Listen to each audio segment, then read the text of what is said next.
everyone, my name is Vina, aka Miss WC Reader, and welcome back to my channel, and welcome to my September TBR. So September already, I already know it's gonna be a busy month. Fall is starting. I want to get out and go to Fall Fest.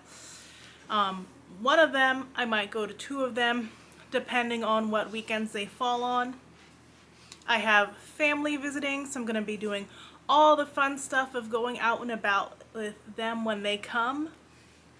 And so I know September is going to be a busy time. So I'm just not going to have the chance to read a ton of books. Plus I'll be trying to soak in like the last bit of outside before the colder months have us trapped indoors. And so I made up a TBR this month, which is, as usual, mostly new releases. There's like one backlist book on it that I've been meaning to get to for over a year now, so I figured perfect time to add it. It's a good mix of horror, and there's at least one romance in it. So let's get into what I'll be reading this month. So I have The Haunting of Tyrese Walker by J.P. Rose. I bought this sometime last year from Book Depository. I know it feels like Book Depository has been gone forever.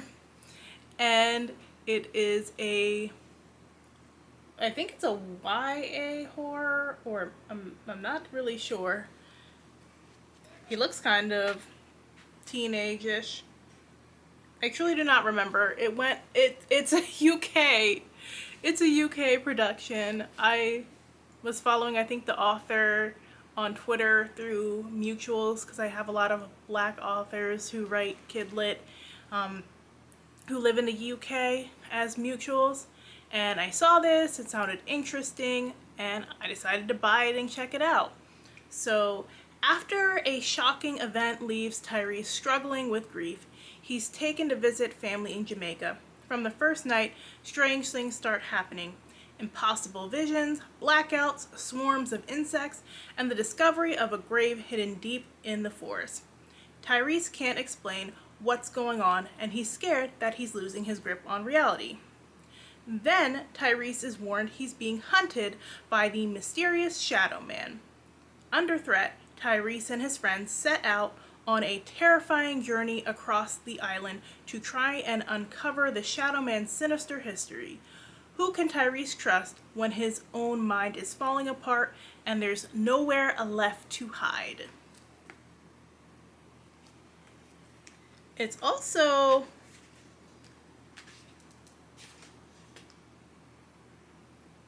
(290 pages, so not terrible. I should be able to get through it no problem. Hopefully it has really fast-paced prose. So now, let's get into the arcs. All of these were sent to me by publishers.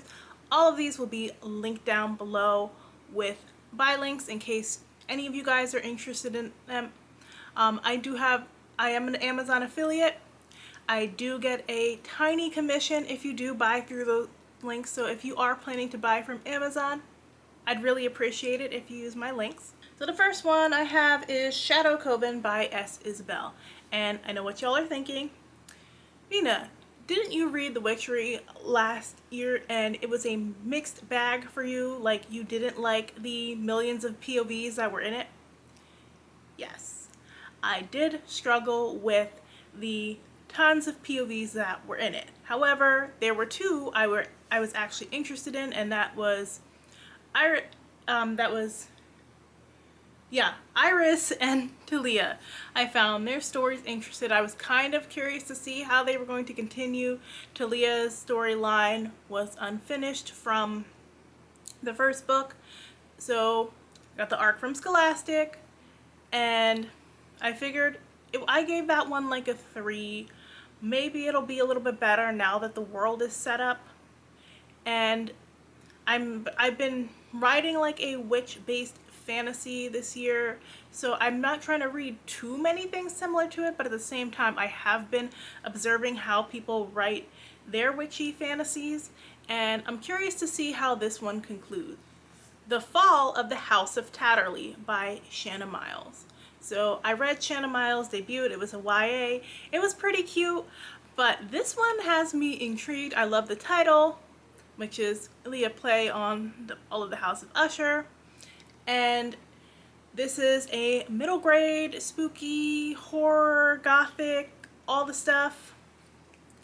12-year-old Theo Tatterly's ability to see ghosts is an extremely useful skill in a house full of dead relatives. But at school and everywhere else, he's a loner, unless you count the spirits eternally pestering him for help. For Theo, life is easier on the periphery. When his failed exorcism portends an end to the Tatterly line, Theo must bring together his entire family, living and dead, to save the home they've lived in for generations from a powerful ghost with a long-held grudge. In doing so, he may just end up saving the world. And this is supposed to be set in Charleston, and I received this arc from Union Square Kids. So here's one that should be a quick read. Since it's a graphic novel, I've heard great things about it, and the publicist was really enthusiastic about it, even on the notes she sent me. And it's great for back to school.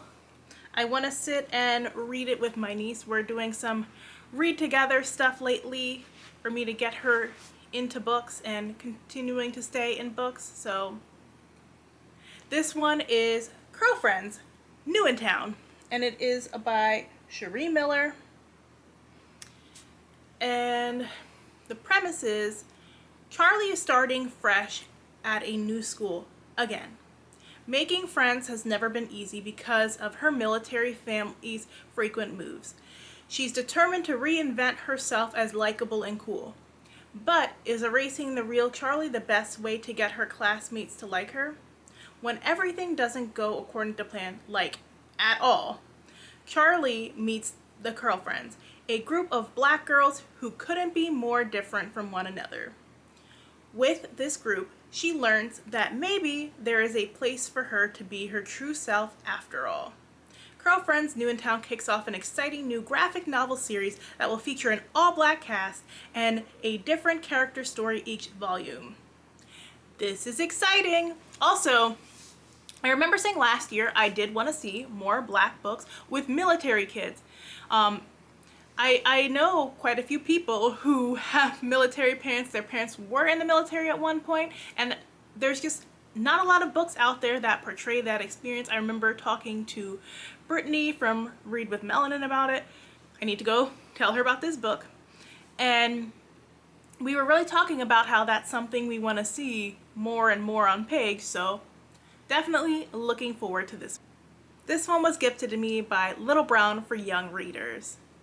Then I have All These Sunken Souls, which is an anthology edited by Sana Saeed. Sana is a cool author, and I read her short story in the Reclaim the Stars anthology. I never finished that anthology, but I did read a few stories, and of the few that I read, hers did stand out. I liked the vibes of it. This one just has an amazing lineup, so that is what intrigued me. And so this amazing lineup includes Malin Bayron, Ashia Monet, Lizelle Sambury, Sammy Ellis, Joel Rochester, who is a booktuber, Joelle Wellington, Brent Lambert, Donier Coles, Ryan Douglas, and Circe Moskowitz, of course. The only one I'm not familiar with at all is Donier. Sammy is actually a friend who I got to meet up with recently, so that was really cool. Very excited for her work, and I got her to sign for me. I don't know if you can see that because the window glare is like really strong right now. But this should be a lot of fun, hopefully. I'm not always into YA anthologies, but with the killer lineup and the horror theme, I feel like it'll be a good mix. And this was gifted to me by Amberjack Publishing, which is an imprint of Chicago Review Press. Last but certainly not least, The Misarrangement of Sana Saeed. It's by Noreen Muhiz.